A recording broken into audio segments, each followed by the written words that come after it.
Kalau titik paling menyedihkan, paling susah, paling apa dalam hidup apa? Kesusahannya menjalin hubungan dengan Usi di tengah pandangan orang ke saya dan lain-lain, itu salah satu kesusahan yang saya alami. Begitu nikah, masalahnya beda lagi. Saya pernah megang duit tinggal 300.000 pernah. Ya itu karena lagi-lagi pembuktian, Pak. Jor-joran gitu, resepsi kekawinan apa segala macam. Pokoknya saya mau mewah semampu saya nih, saya punya budget segini, bikinin yang keren gitu.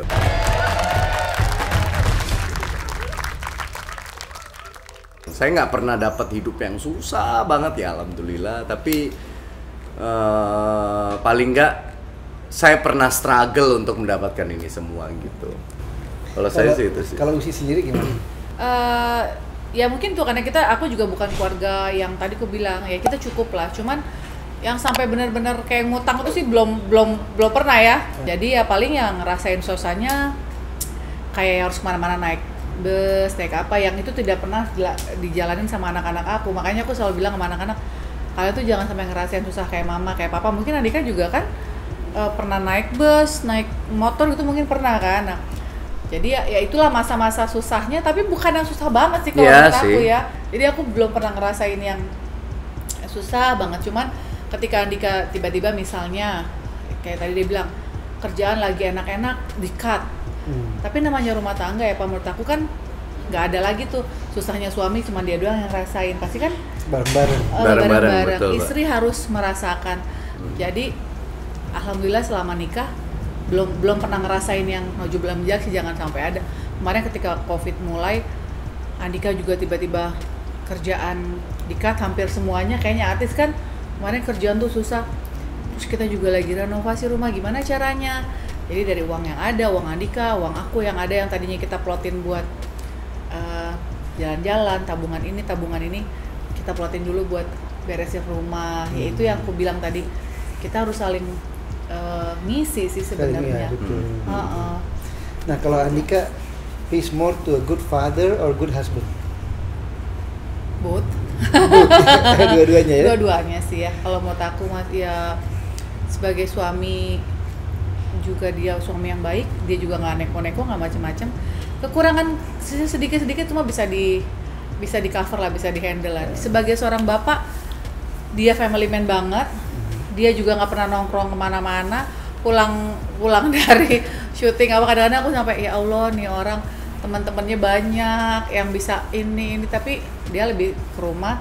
Tapi memang kalau untuk urusan anak-anak ya pasti anak-anak juga lebih banyak ke ibunya kan, urusan perintilan tuh pasti aku. Cuman dia sayangnya itu sih yang aku lihat dari awal. Kenapa aku mau menikahi Andika, dengan dia mencintai anak-anak aku yang notabene istilahnya kasarnya tuh kan, maksudnya Andika datang ketika anak-anak itu udah ada. Tidak semua orang, tidak semua laki-laki bisa tulus mencintai anak-anak aku. Nah, aku juga melihat itu dari dulu, makanya aku yakin udahlah gue bisa kawin sama dia nih, karena emang anak-anak aku yang lainnya juga sampai sekarang tuh nggak ada sedikit pun aku rasa perbedaan. Malah terkadang ini beruntungnya aku adalah ngedapetin dia yang memang sangat mencintai anak-anak aku semuanya. Nggak ada aku lihat satupun yang agak jomplang tuh, nggak ada. Itu aja sih kalau itu salah satu kunci suksesnya ya. Saya yakin itu ada pahala tersendiri untuk urusan itu sih gitu. Ini saya dengar juga dari YouTube-nya Deddy Corbuzier. Ada 4 kata itu, what will people say. Nah ini kalau udah kita selalu hidup dengan pemikiran what will people say, kita udah nggak bisa jadi diri kita. Betul Pak. Jadi udah buang ini what will people say, buang jauh-jauh. Betul. Hidup nggak usah peduli apa kata orang, nggak usah peduli. benar. Jadi ya aku salah satu yang aku senang itu ya apa motivasinya Deddy Corbuzier. Ya. Tapi begitu orang share pengalamannya lebih personal ke penonton, kita bisa nangkep gitu esensi. Oh ternyata dia struggle juga ya hidupnya. Oh ternyata ini prinsip hidupnya. Oh ini loh pemikirannya, itu senang sih jatuhnya. Nah kalau sosok Usi di mata Andika sebagai seorang istri dan seorang ibu gimana? Dia istri yang selalu bisa ngelengkapin kekurangan saya sih. Gitu. Bahkan bisa dibilang dia selalu menempatkan saya itu di posisi yang agung lah ibaratnya di mata siapapun yang dia temui. Dia selalu membanggakan saya, padahal saya sadar diri bahwa saya juga masih banyak kurangnya kok gitu. Tapi dia berusaha menutupi kekurangan saya dengan melakukan itu. Terus ke anak-anak juga satu sisi saya bersyukur gitu. Mungkin kalau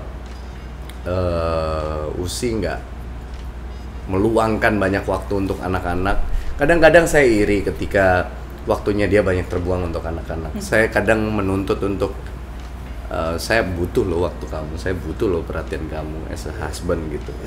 Cuman di satu sisi saya juga harus ngelihat bahwa Usi membagi waktu ke anak-anak karena anak kita ada lumayan banyak. Tapi semuanya kebutuhan dan kebutuhan akan perhatian orang tuanya itu dia bisa cukupin ke anak-anak. Jadi mereka jadi anak yang baik, anak yang penurut, anak yang disiplin, punya rasa hormat, good attitude dan lain-lain. Saya rasa itu juga banyak campur tangannya Usi gitu. Karena orang tua kan tugasnya bukan hanya memberi contoh tapi juga mendidik gitu, menanamkan pendidikan ke anak-anak. Kalau dari keluarga Usi ada penentangan nggak? 2 tahun pertama kita backstreet dari keluarga aku. Nah, cuman di masa-masa 2 tahun awal kita pacaran pun itu kan proses aku istilahnya mendampingi, mensupport dia. Ayo tunjukin kerja yang benar, kerja yang fokus. Jadi aku bawa kamu ke mama tuh bukan cuman cuk aja. Andika artis, tapi artis apa? Takutnya digituin kan, nongol di TV mana, takutnya gitu. Saya sama adik-adiknya dibilang skuter dulu. Skuter, selebritis kurang terkenal.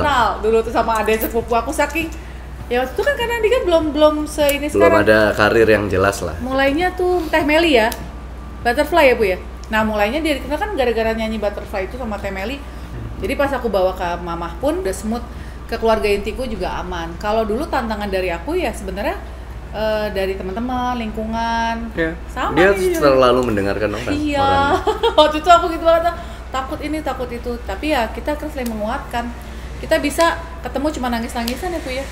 Iya. Sedih, kita berapa kali ketemu karena orang-orang, aku ngadu, nangis lagi, ini lagi. Pernah nggak ada ucapan yang tanda kutip kok Usi emang berondong gitu? Oh iya, itu banyak. Jangankan ucapan orang Mbak, media juga memberitakan kayak media gitu. juga gitu, dulu aku dihantam banget kan. Makanya saya bilang kalau kita sabar semuanya tidak ada yang permanen dalam hidup. Jadi ketika orang sombong hari ini dia lupa. Betul. Itu cuman posisi roda yang lagi dia di atas. Iya. Balik lagi ke bawah. Betul. Berarti kan hidup itu kayak kayak grafiknya saham kan. Atas pasti turun ke bawah, bawah pasti naik ke atas. Betul. Nah, mungkin yang pas di atas itu orang lupa diri. Yeah. Kita tuh punya tagline pas pacaran sampai sekarang Pak. Itu kalau Bapak lihat ya, semua akan indah pada waktunya. Aku tadi lihat tadi. Itu dia. Ya, itu yang kita bawa sampai karena dulu kita berkomitmen nggak apa-apa lah udah kita sekarang begini, tapi semua akan indah pada waktunya. Nanti kalau udah waktunya kita akan dapetin keindahannya tuh. Nah ini apa sekarang sampai kita pajang karena ditaruh itu di tembok rumah biasa lu motivasi kalau kita lagi drop apa yang baca lagi oh iya gitu. That's good. Iya. Aku tadi baca menarik banget gitu. Kalau aku bilang ngapain sama Brondong, kalau Andika bilang ngapain sih pacaran sama janda anak 2, masih banyak perempuan-perempuan yang muda yang ini gitu. Jadi kita berbalik gitu loh. Apa yang lo tadi porotin sama Brondong apa? Padahal aku tahu banget dari awal Pak, dia ngelarang, dia nggak akan mau naik mobil aku udah bagus-bagus, nggak, kalau pacaran ya naik mobil dia nggak akan mau, istilahnya sepeser pun apapun.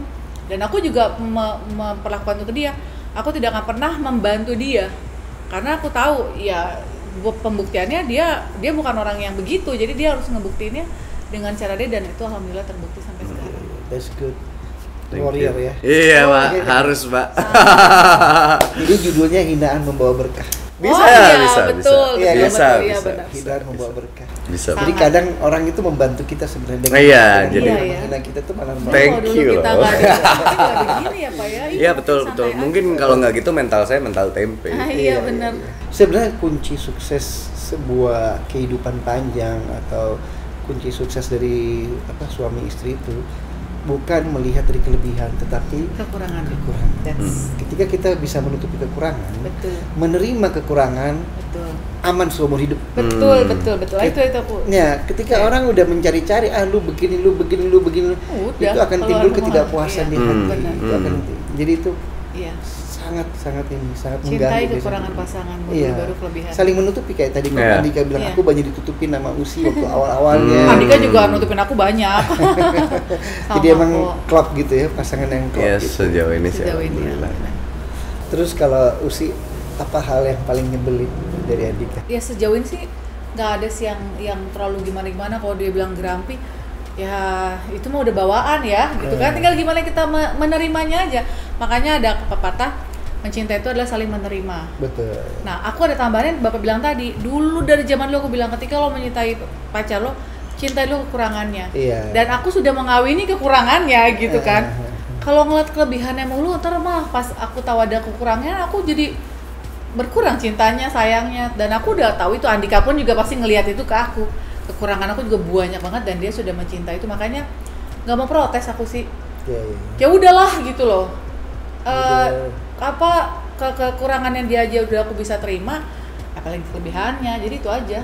Nggak ada. Kenapa sih kamu ini? Ya udahlah. Udah. Ya udah terima aja.